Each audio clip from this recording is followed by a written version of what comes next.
Fala aí. Fala. Nada? Ué.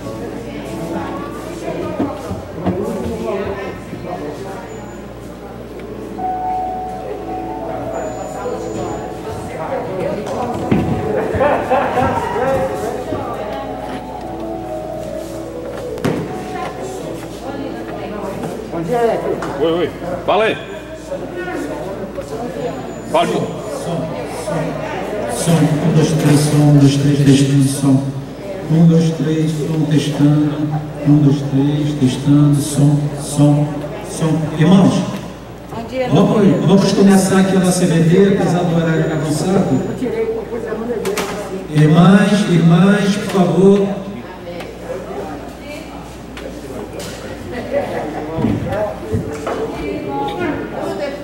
Bom dia.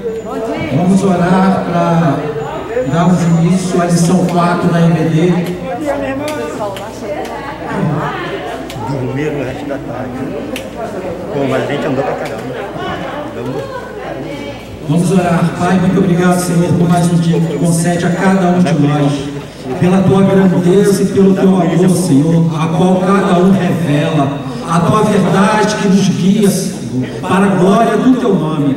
Vem pedir as tuas bênçãos sobre a vida de cada um, sobre cada família, sobre cada, Senhor, desejo que tem colocado diante de Ti, para que Teu nome seja glorificado neste lugar, hoje, na vida de cada um, para que saiamos daqui, Senhor, edificado pelo Teu poder, pela Tua presença, glorificando o Teu nome, Te adorando em espírito e em verdade. Que nós sejamos, ó Pai, diminuído, que Tu cresça através da Tua verdade que está em nós. Edifica o Teu nome, Senhor, glorifica o Teu nome através do nosso louvor. Abre nossos corações, abre nossos ouvidos, abre nossa mente, ó Pai, para que possamos, ó Senhor, dar frutos para a Tua glória, em nome de Jesus Cristo. Amém. Glória a Deus. Irmãos, lição 4 da EBD. E a lição 4 de EBD vai falar sobre engajamento solidário. Solidário vem de solidariedade. Então, um engajamento solidário que um cristão tem que revelar através da sua prática de vida. Nenhum anjo vai bater na sua porta, nenhum anjo vai pegar na sua mão para te levar a dar fruto.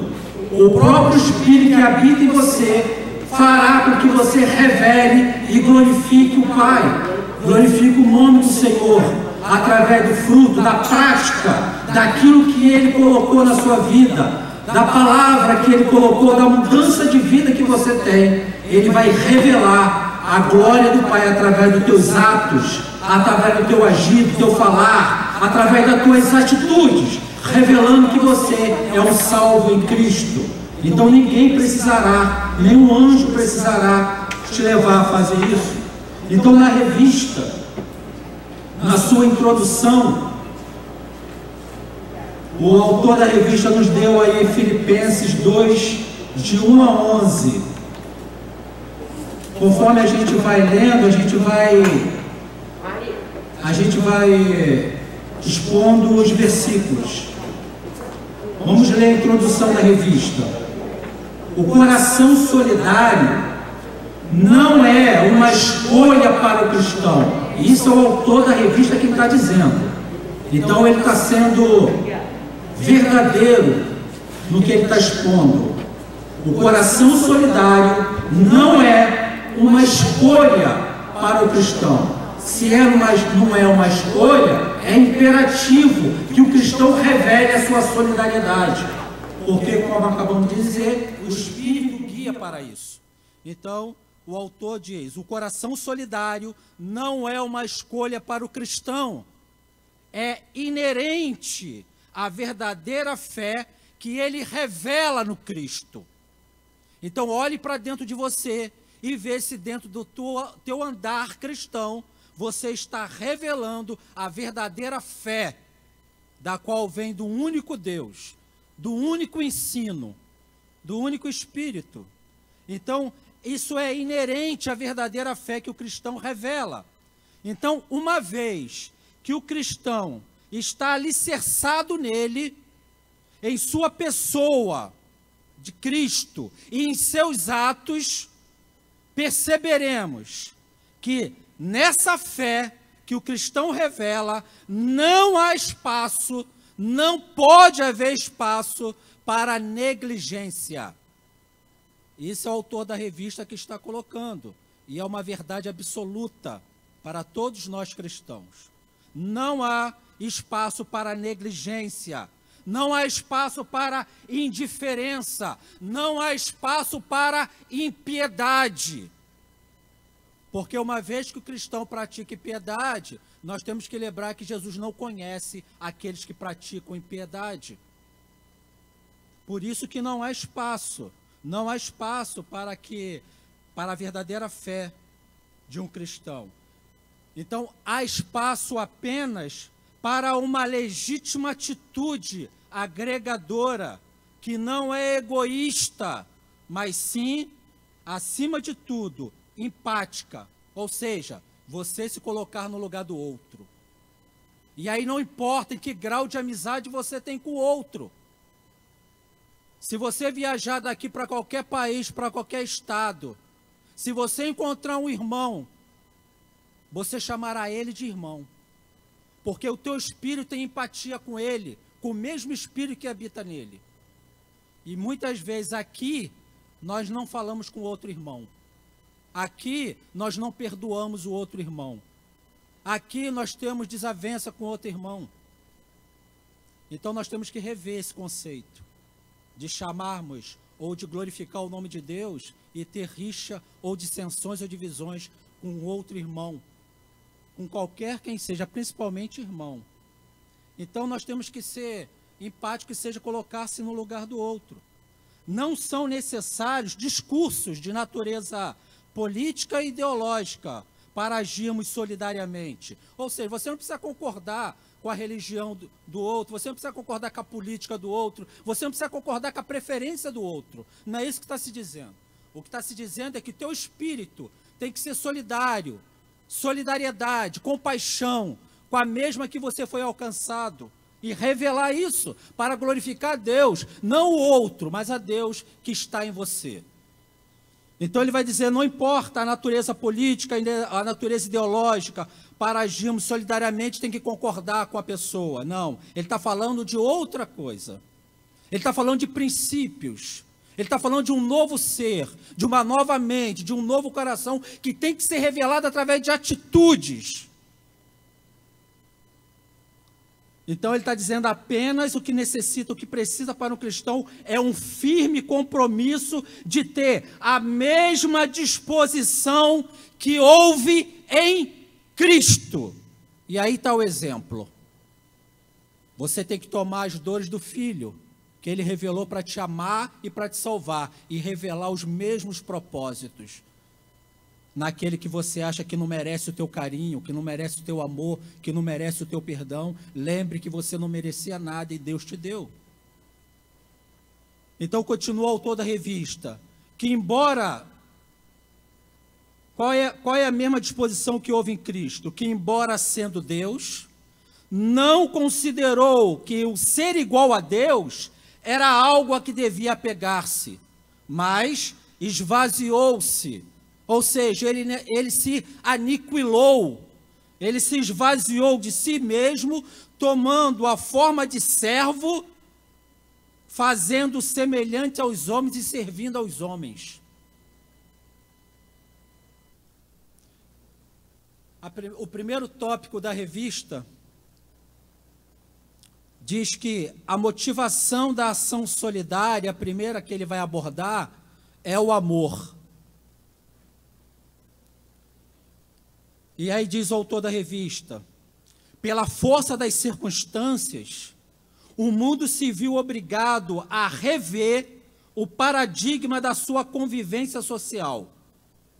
É algo que vai além dos hábitos de higiene. Percebemos o quanto nossas vidas se afetam mutuamente e, pelo isolamento, redescobrimos a carência que temos de convivência física. O que deve nos mover em direção ao zelo pelo outro não é a política pública adotada, e sim o amor que decidimos oferecer. E esse decidimos oferecer, não é que você decidiu e falou por outro que você ia revelar um amor para ele. Não, você decidiu amar porque o espírito que está em você é amor. E aí ele te leva a amar. Quando eu nego isso, eu nego o amor do Pai que está no Espírito que habita em mim. Eu estou negando a Ele. Eu não estou negando o amor ao próximo. Eu estou negando a Deus. Eu estou negando o princípio dEle. Eu estou dizendo que nesta área, eu isolei o Espírito que é santo e estou fazendo a minha vontade. Observe, irmãos, em cada área da sua vida, se essa área da sua vida é você que domina ou é o Espírito que te guia. Porque se for o Espírito, você vai se auto-negar a si mesmo. Todos os dias você vai se negar. Todos os dias você vai se esvaziar. Porque o Espírito te levará a isso. Ele levará você a fazer aquilo que o Filho revelou como exemplo. Então, quando nós vamos falar algo, e esse falar algo é por causa da justiça, se formos perseguidos por causa da justiça, ele diz, não se atemorize, porque tudo que vocês disserem será pelo Espírito.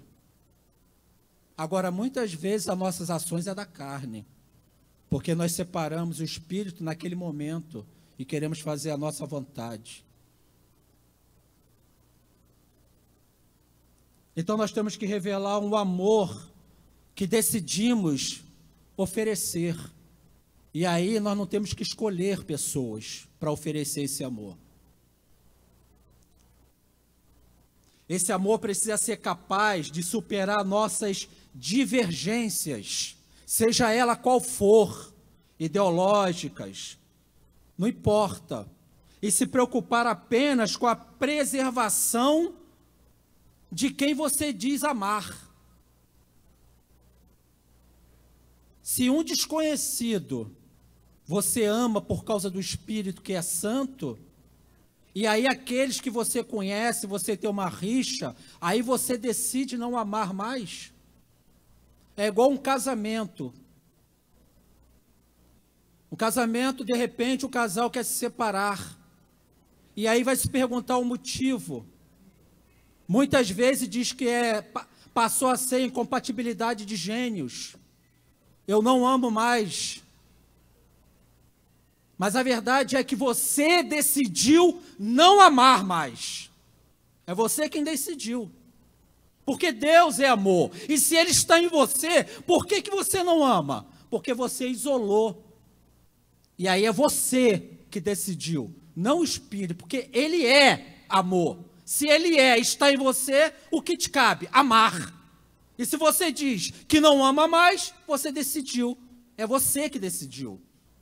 A tua carne, o teu desejo decidiu. Não é o Espírito. Então nós temos que olhar para dentro de nós para ver se as nossas atitudes, as nossas ações, aquilo que nós estamos fazendo é compatível com o amor do Pai que diz está em mim, que eu canto, que eu oro sobre este amor, mas não pratico, não revelo.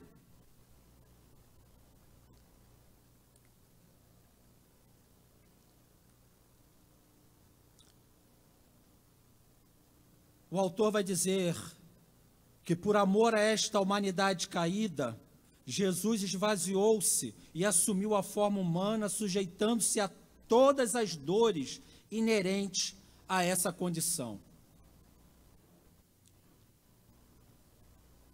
Irmãos, quero abrir aqui um parênteses, que aí não vai ser o autor da revista, eu que vou falar.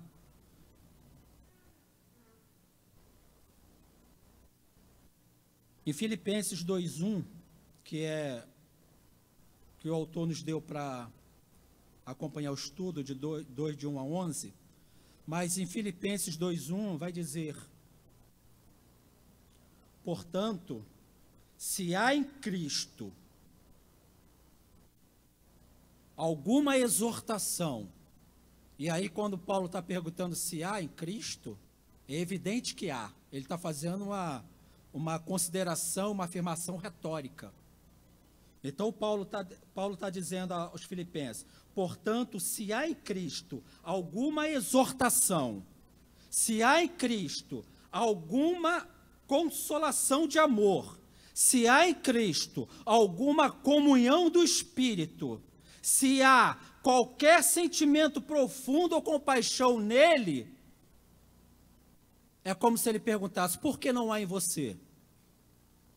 Por que você não pratica esses princípios que está no Filho? Se você declara que o Espírito está em você. Então Paulo leva seus leitores a pensarem, e não só a pensarem, a saber que estamos em Cristo. E se nós estamos nele, ele lista algumas condições para que nós olhemos para nós e através daquilo que eu faço, se esses princípios é revelado nas minhas condutas e nos piores momentos da sua vida, se você os revela. Então ele vai listar se há algum conforto em Cristo, se há alguma consolação de amor, se há alguma comunhão no Espírito, se há algum entranháveis. E esses entranháveis é o profundo do homem. Se é algo profundo em você, se há afetos, compaixões em você, revele se você está nele. Agora observe que esse versículo 1 de Filipenses 2 começa com uma simples palavra, portanto, se há.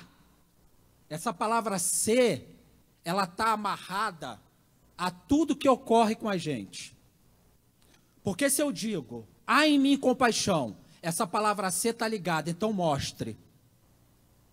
A palavra se é condicional. Então quando ele diz, se há compaixão, se há amor, se há misericórdia, se há, esse há, se, ele tem que revelar que se eu digo que há, eu tenho que revelar. Porque é uma premissa verdadeira e absoluta. O se está dizendo, se há, a única maneira de você confirmar é revelando.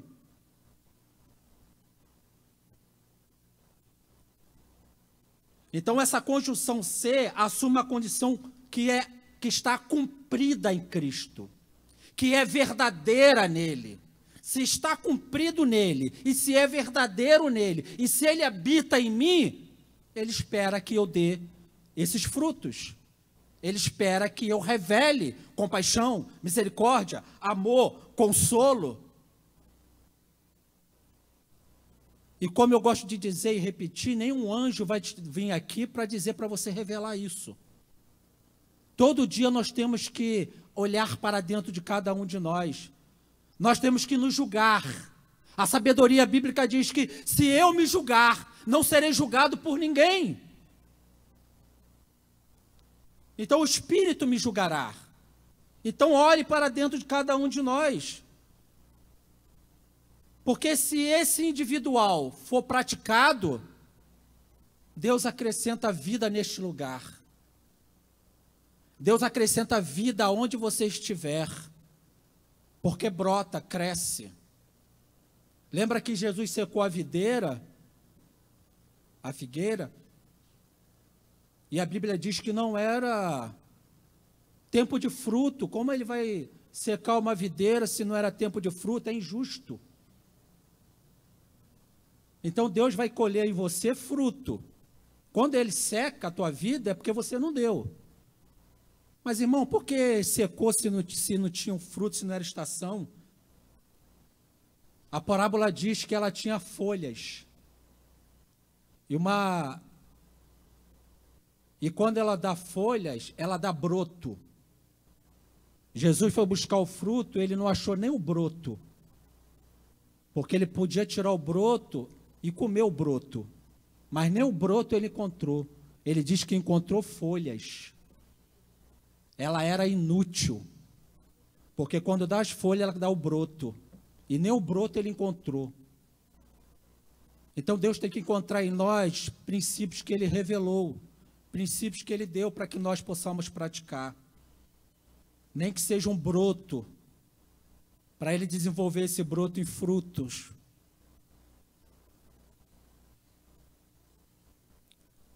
Então, se há esses princípios em Cristo, e se ele habita em mim, eu tenho que revelar esses princípios. Então, essa conjunção ser, ela assume uma condição cumprida e verdadeira, uma verdade absoluta, que eu tenho que revelar. Não pode haver dúvida nem incerteza a respeito disso.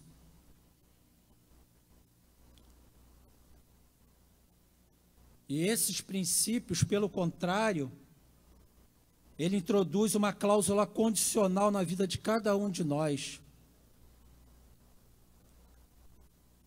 Esta é a verdadeira vida que Deus exige que cada cristão revele.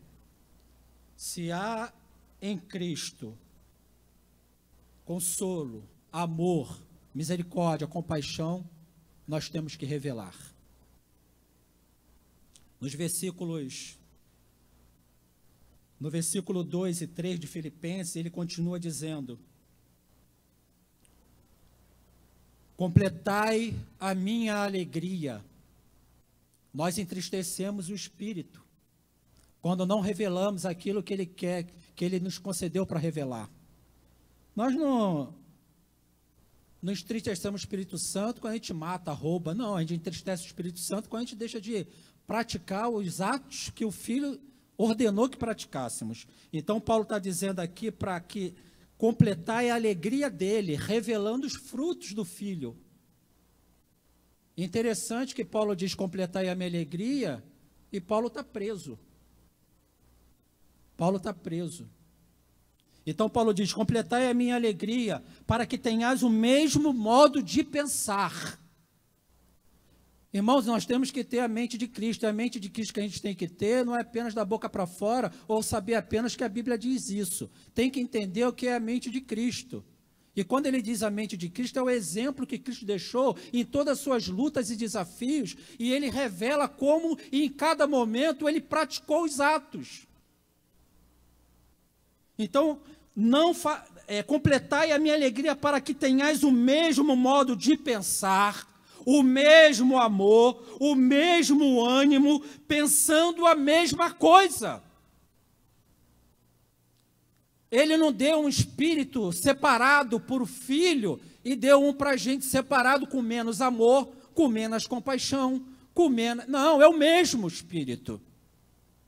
Por isso que ele exige que nós revelemos aquilo que o Filho revelou. É o mesmo espírito. Então eu tenho que revelar o mesmo amor, a mesma compaixão, porque ele não me deu um amor pela metade, uma compaixão, ele me deu algo integral. Integral com o poder de me tirar do mundo e fazer com que eu ande na contramão do mundo. Então esse mesmo poder que nos regenerou, ele quer que você revele ele com poder também. Poder de perdoar, poder de ter compaixão, poder de revelar o amor. E saiba, é pelo poder, pelo Espírito dele, você não vai conseguir sem ele. Então, por isso que ele exige. Então, Paulo está pedindo para que nós completemos a alegria dele, para que tenhamos o mesmo modo de pensar que houve em Cristo, o mesmo amor que houve em Cristo, o mesmo ânimo que houve em Cristo, mesmo no momento que ele ia para a cruz, e pensando a mesma coisa. Então, quando eu falei, se você for daqui para outro país, você vai ter uma outra pessoa que você não conhece, tu vai ter ele como um irmão, porque ele pensa nas mesmas coisas, ele tem o mesmo amor, ele tem os mesmos princípios do Espírito. E o versículo 3 de Filipenses 2, Paulo vai dizer, não façais nada por rivalidade, nem por orgulho. Então ele está afastando as minhas fraquezas e pedindo para que eu revele o poder que me salvou. Então, não façais nada por rivalidade, mesmo que o irmão mereça a rivalidade. Ele está dizendo, não faça. Mesmo que eu tenha razão, ele está dizendo, não faça. Não façais nada por rivalidade, nem por orgulho, mas com humildade. E aí, mais uma vez, você não vai conseguir fazer isso, a não ser que você esteja guiado pelo Espírito. Mas com humildade, e assim cada um considere os outros, não importa quais outros, é o teu próximo, considere os outros superior a si mesmo. É isso que o filho quer, é isso que o pai quer. Ele quer que o teu orgulho fique lá no chão, embaixo do tapete. O versículo 5, aliás, o 4. Cada um não se preocupe somente com o que é seu, mas também com o que é dos outros. O versículo 5. Tende em vós o mesmo sentimento que houve em Cristo, qual seja, que existindo em forma de Deus, em todo o momento, ele não considerou o fato que poderia de ser igual a Deus. Algo que ele devesse se apegar, mas, versículo 7, pelo contrário, esvaziou a si mesmo, assumindo a forma de servo e fazendo semelhante aos homens. Nenhum de nós gosta de ser servo. Vamos combinar, né? Ninguém gosta de ser servo. Para ser servo, a gente leva ao pensamento de ser humilhado.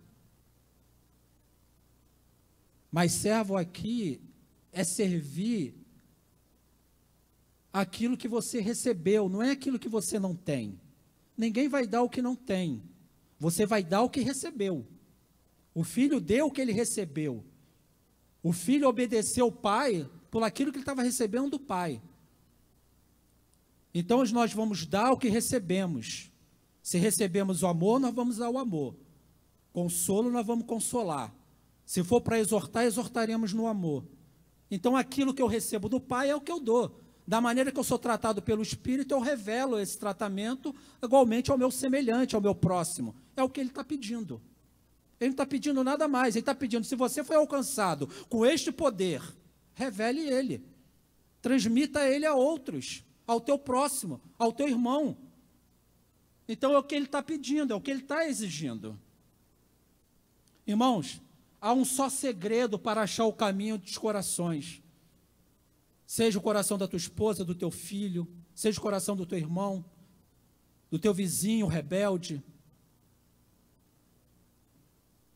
Há um só segredo para achar o caminho de todos os corações, para ganhar um irmão e apaziguar uma disputa. Só há um caminho, só há um... É o momento que você renuncia a você mesmo. Quando você renuncia a você mesmo, você consegue revelar o amor do Pai àquele que você diz ou àquele que você imagina que não mereça. E aí a gente sempre dá uma de juiz, dizendo que a pessoa não merece porque nós fomos injuriados. O amor nos leva a suportar, se for preciso. O amor nos leva a perdoar, uns aos outros. E isto é necessário. Então não importa qual grande seja a tua adversidade. Quando nós lemos essas verdades absolutas, não há condições. Ele diz para tu fazer. Não há condições. Não importa em que momento, não importa o porquê. Então não importa qual seja a adversidade, sempre deve haver a unidade, o amor por causa do Espírito que vive, mora e habita em você. Simplesmente por isso. Se o Espírito habita dentro de cada um, ele exige que você revele esses frutos. Ele exige. Vamos voltar para a revista, o tópico 2 da revista.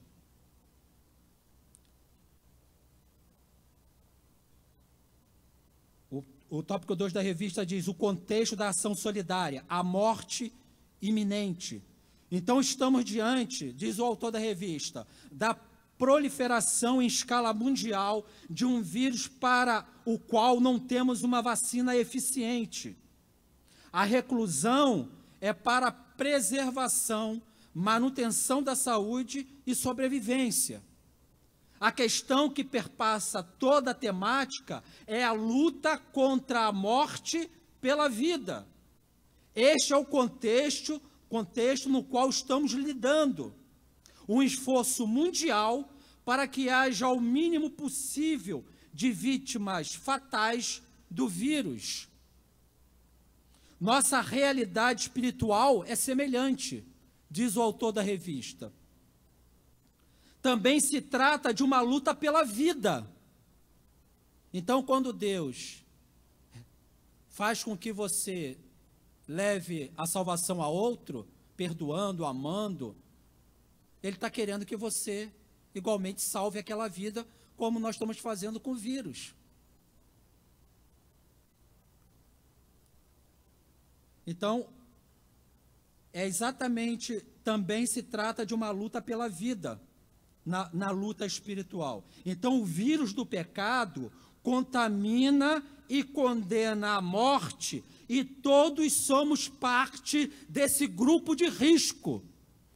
Ele está se falando na vida espiritual, todos nós somos sujeitos ao pecado, e todos nós estamos nesse grupo de risco do pecado. Então ele está dizendo que se nós somos vivendo nesse poder do Espírito, que a gente leva a esse antídoto, que é o Cristo, para salvar essas vidas que estão perdidas. Não podemos ficar paralisados na fé por causa de qualquer ato, por causa de qualquer empecilho. Tudo na Bíblia já está dito, tudo está revelado. Não vai vir nenhuma revelação nova para nós. Está tudo revelado, toda a vontade dele está revelada, todo o propósito dele está revelado. Não vai vir nada a mais acrescentar no que já está dito, a não ser você pessoal com ele, nas suas questões pessoais que você coloca para ele. Mas no geral está tudo revelado.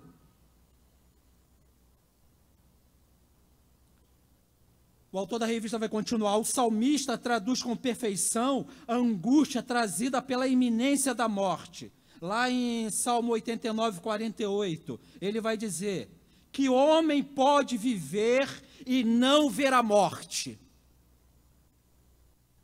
Todo dia nós vemos a morte. Então, que homem pode viver sem ver a morte? Ou livrar-se do poder da sepultura? Quando ele pede para a gente se esvaziar de nós mesmos, é porque cada um de nós vai para a sepultura. Tu quer levar o teu orgulho para a sepultura? Tu quer levar a tua falta de perdão para a sepultura? Tu quer levar a tua falta de amor para a sepultura? Enquanto ele te concede vida e poder, revele o poder, revelando o amor e a justiça dele. Se esvazie de você mesmo, não apenas cante ou fale. Pratique, através dos atos, através do teu agir, do teu falar. Então todos nós veremos a morte e nenhum de nós vai se livrar da sepultura, diz o salmista em 89, 48. Entretanto, continua o autor da revista, aquilo que fora dramático tornou-se exultante, nas palavras do apóstolo Paulo. Onde está a morte, lá em 1 Coríntios 15, 55, onde está a morte a tua vitória? Onde está a morte o teu aguilhão? Deus já na nossa vida hoje, presente, já aniquilou a morte da nossa vida. Então revele essa vida que está em você. Não se permita ser contaminado com aquilo que o mundo que não conhece a Deus pratica. Revele um amor absoluto, uma compaixão absoluta. Não se deixe desviar, o inimigo te desviar dos propósitos revelados pelo Pai no Filho, da qual está revelado na palavra. Nós lemos a palavra todo dia. A pergunta é, você a pratica? Nos seus mínimos detalhes, a vida do filho na tua vida, na vida do outro.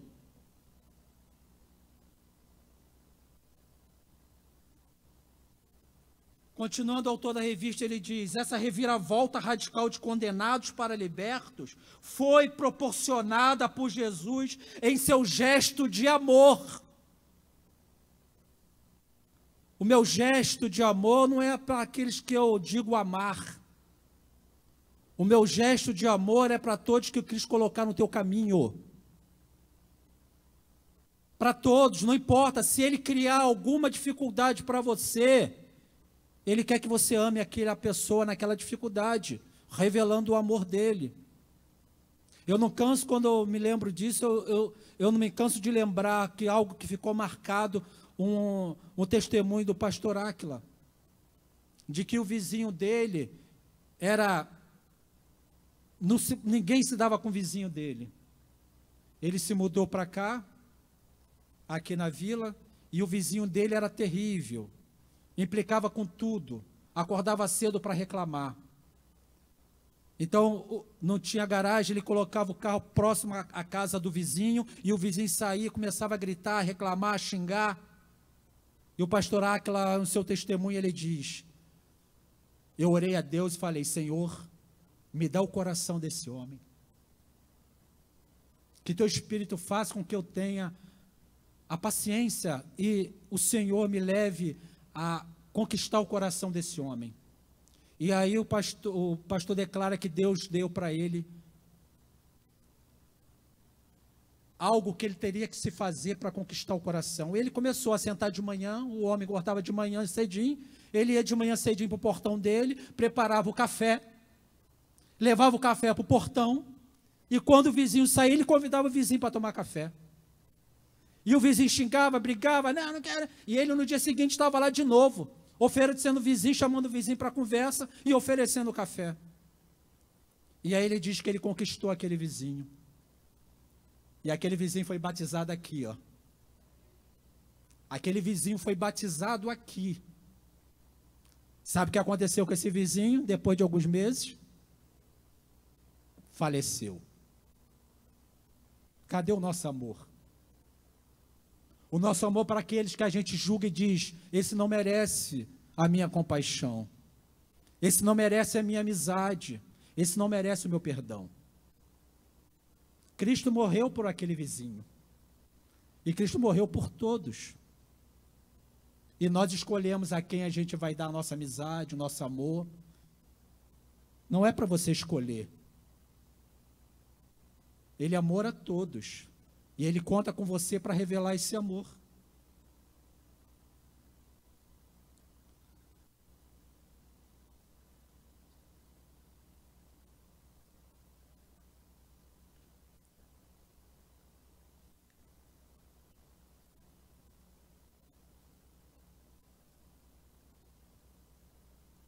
E é com esse amor, continua o autor da revista, que confrontamos as diversas faces da morte. E é verdade. A morte está do seu lado, a morte está na nossa frente. É com esse amor que confrontamos as diversas faces da morte. Ele é a cura para toda forma de morte. Não guarde ela para você. Se você não quer guardar ela para você, mas não impeça que os outros sejam salvos. Não impeça. Como os fariseus faziam.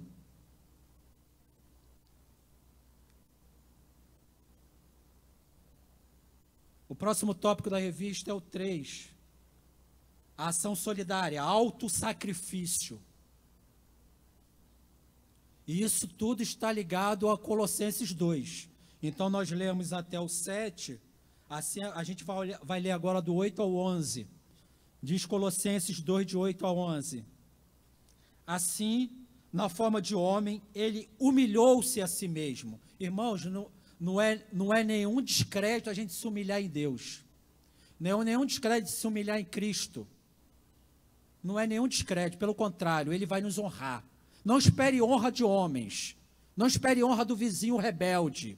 Espere honra de Deus. Então ele diz, assim na forma de homem, ele humilhou a si mesmo, sendo obediente até a morte e morte de cruz. A gente não chegou nem perto de sofrer a morte, a gente geme. A gente geme para dar o amor, revelar o amor. A gente geme para revelar uma compaixão. A gente geme para revelar uma solidariedade. A gente geme. E ele diz que nós não chegamos nem a derramar sangue. E já estamos gemendo. Então, assim, na forma de homem, ele se humilhou, sendo obediente até a morte, morte de cruz. O versículo 9 declara, por isso, e somente por isso, não tem outro crédito para mim, não há outro crédito para você, não há outro crédito para a igreja. Somente por isso, Deus o exaltou. A tua exaltação está nele, pelaquilo que você revela dele, não de você. A tua exaltação está nele. Não espere a exaltação de homens. Por isso que eu tenho que revelar os princípios, independente de circunstâncias, porque a exaltação vem dele. Não vem daquele que eu espero que me exalte. Não, a tua exaltação vem dele. Então, por isso que ele vai dizer, Deus também exaltou com soberania, também o exaltou com soberania e lhe deu o nome que está acima de qualquer outro nome, para que ao nome de Jesus, e aqui está a exaltação, para que ao nome de Jesus, aqui está a exaltação, mesmo Jesus não estando presente na terra de novo, ele estando com o Pai, aqui está a exaltação, todo joelho vai se dobrar. Ah, irmão, mas ele morreu, como ele vai ser exaltado por aqueles que o mataram? Porque todos o verão, até aqueles que o mataram. Aí está a exaltação, e é no momento de Deus, não é no nosso momento. Então, para que no nome de Jesus todo joelho se dobre, dos que estão nos céus, anjos, cosmos, estrela, sol, lua, todas essas baboseiras que os homens adoram. Todos eles se dobrarão, os que estão no céu, na terra e debaixo da terra. E toda língua vai confessar que Jesus Cristo é o Senhor, para a glória de Deus Pai. Você está sendo exaltado aqui na terra pelo Pai? Você está se alegrando no Espírito? Porque quando isso acontece, Deus está se alegrando de você, Ele está te exaltando. Ele exaltou Josué. Josué, para que saibam que eu estou contigo, eu vou te exaltar diante dos homens. Ele exalta, para poder revelar que Ele é que está controlando e guiando a vida de cada um de nós. Então, o autossacrifício, no tópico 3, o autor vai falar, o que estamos dispostos a dar por aquilo que acreditamos.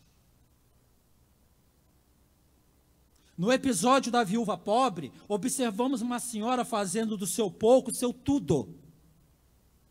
Enquanto homens abastados faziam do seu muito, quase nada.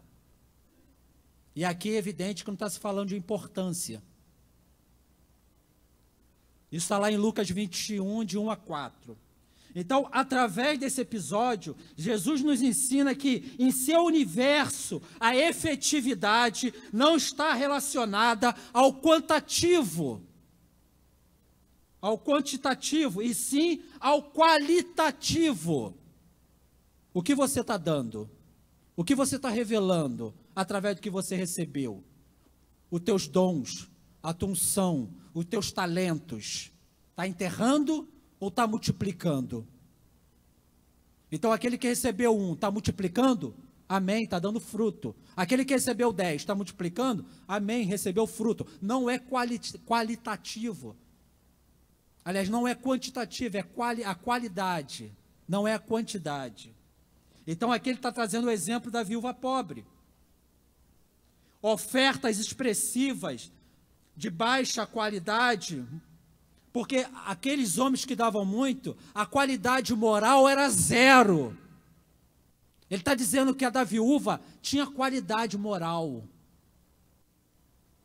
Então, quando a gente fala em qualidade moral, a gente lembra dos fariseus, que Jesus pegou o capítulo inteiro de Mateus 23 e acabou com eles. O capítulo 23 de Mateus, Jesus acaba com os fariseus. É o capítulo inteiro, Jesus colocando eles no lugar deles.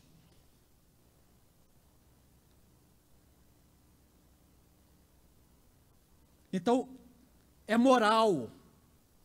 Não significa, quando comparado a ofertas miseráveis, quantitativamente, mas moralmente, o que nós revelamos da nossa moral, nós estamos enterrando a nossa moral e vivendo os princípios dele, ou estamos misturando o nosso coração com aquilo que não deve?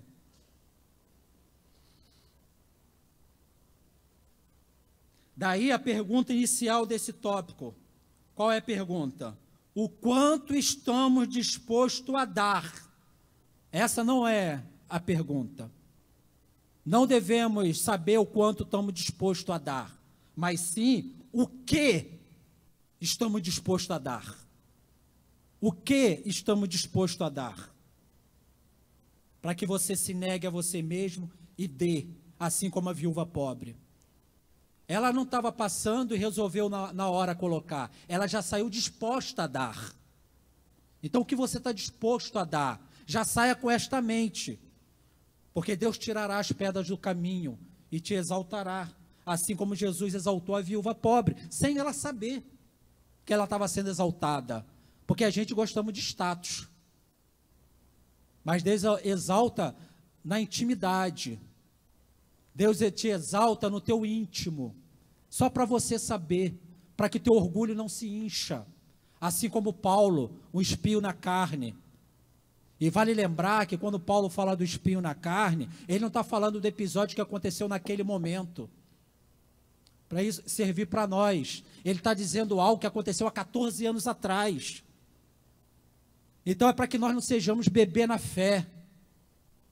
Nós não podemos acontecer algo conosco e isso nos marcar um ponto de nós não vivemos aquilo que Deus quer que a gente viva. Temos que ser um cristão maduro. Então, quando Paulo relata o espinho na carne, ele está dando um testemunho que aconteceu há 14 anos atrás. De lá para cá ele sofreu. De lá para cá ele viveu aquilo que Deus queria que ele vivesse. Não foi um ato ali. Ele estava dando um testemunho. Ele estava se referindo ao cristão maduro que deveríamos ser. Então, o que estamos dispostos a dar? Se na oferta da viúva o que se pretendia era honrar a Deus, pouco importava o valor ofertado. Então, quando Deus exige um jejum, os fariseus faziam um jejum e Deus rejeitava o jejum deles. E Deus quer um jejum quebrantar o coração.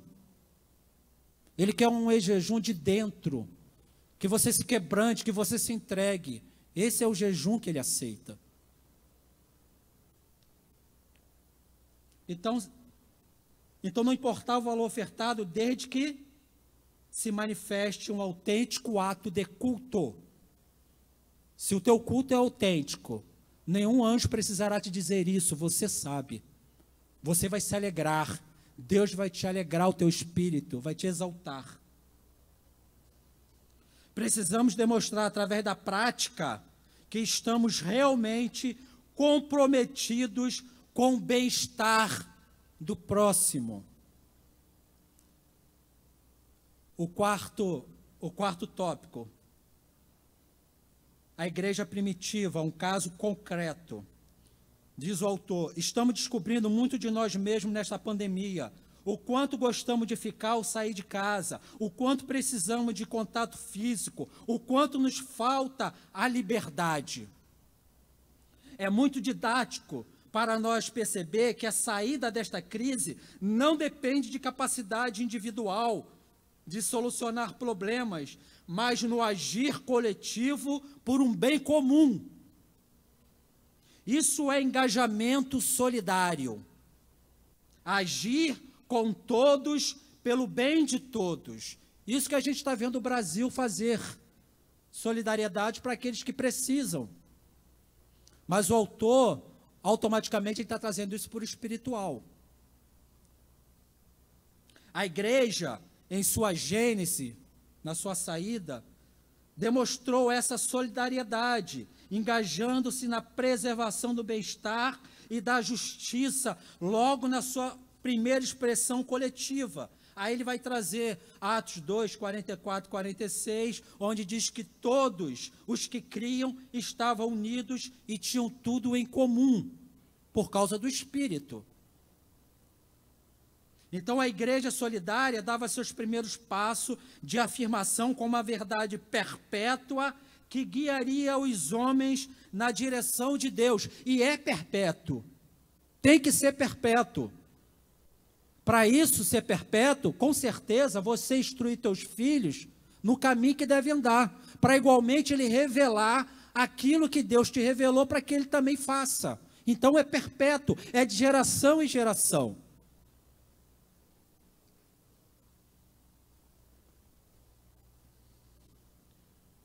Então esse comportamento da igreja não é separado, isolado.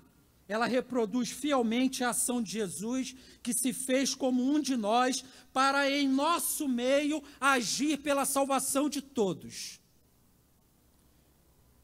E aí, irmão, vamos ler aqui o Para Pensar e Agir, para nós concluirmos. O Pensar e Agir vai trazer, resumindo os 4 tópicos que nós fizemos. Então, o Pensar e Agir vai dizer: o amor é a força efetiva que justifica e impulsiona qualquer agir solidário. É o amor quem faz isso. E é o amor que está em você através do Espírito. Não está nas ideias e nem nas ideologias, está no coração. O 2. A luta comum a todos é pela preservação da vida contra qualquer expressão de morte. O 3. O fazer solidário ocupa-se em entregar o que estiver ao seu alcance.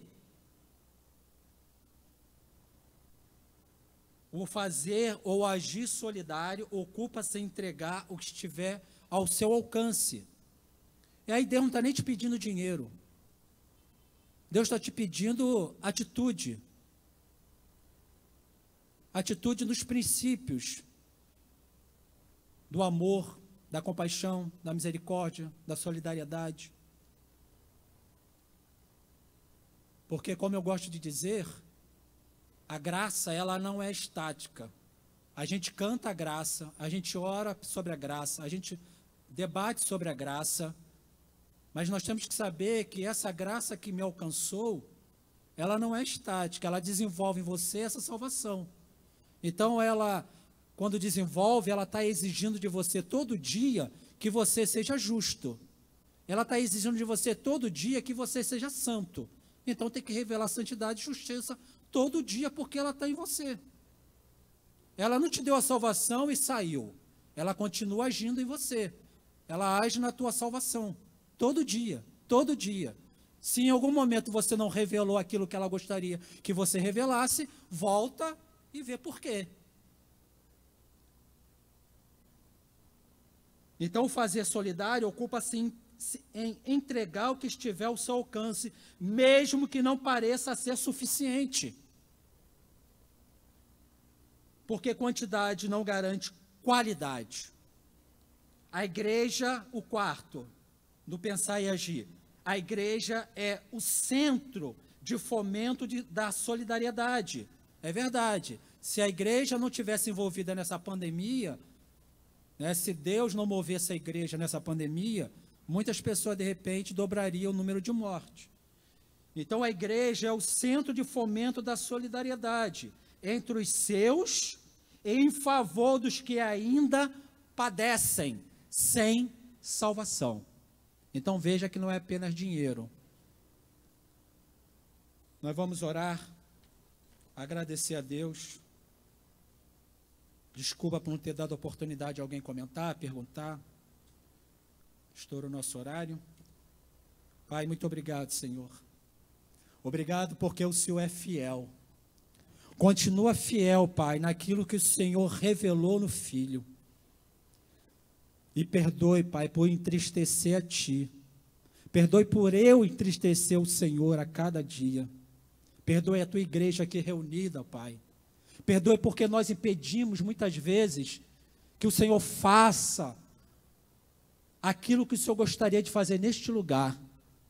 E muitas vezes, com as nossas atitudes, nós impedimos.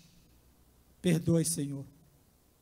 Que o Senhor nos eleve a nossa mente, o nosso homem interior até Ti, para que nós nos analisemos, olhemos para dentro de nós, o que o Senhor reflita, revele a cada um de nós no particular, Pai, aquilo que precisamos fazer para alegrar o Senhor e para que possamos nos alegrar em Ti, e igualmente o nosso irmão, para que essa igreja se alegre no Teu Espírito, para que possamos Te adorar, Senhor, em espírito, em verdade, não apenas na letra das palavras, mas nas atitudes, para que nós, aquele que entrar aqui, possa ver o Senhor agindo em cada um dos Teus filhos.